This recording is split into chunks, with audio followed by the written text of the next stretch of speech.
pretty fascinating because you have quite a look here at an insight into what's going on in the economy with 400 of these folks surveyed. And you did it over, you gave or asked them about how they would see the economy over the next several years.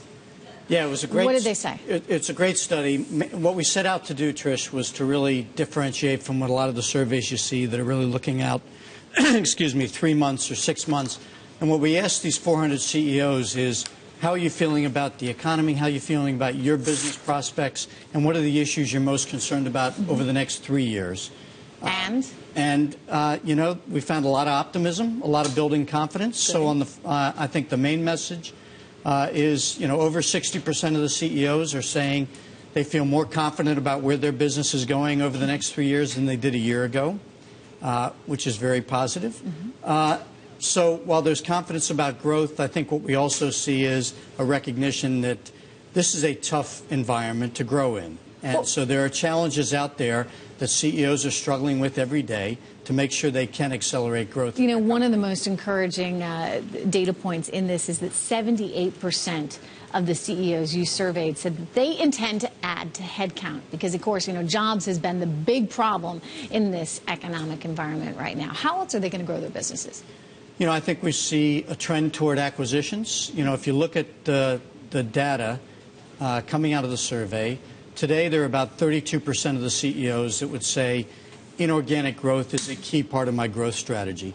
When we ask those same CEOs, how do you think that's going to change over the next 3 years, that percentage increases to over 40%. So I think a combination of innovation that they're looking to drive through acquisitions, as well as building scale in some cases. So I think inorganic growth is one piece of it.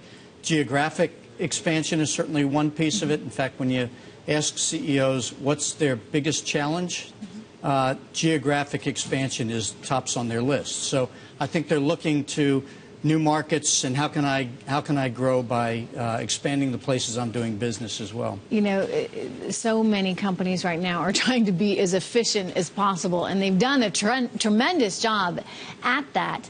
How do they keep that going as they go into a growth environment? How do you stay as efficient as possible?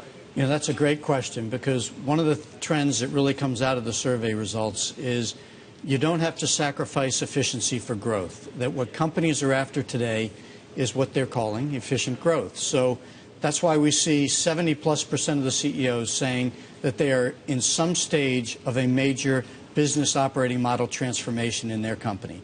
And that's the way I think they're going to try and not only get closer to their customer and think about how they do business differently, but also how do I increase efficiency at the same time. It's all very positive. Quickly, before I let you go, what is the one thing that CEOs are worried about right now?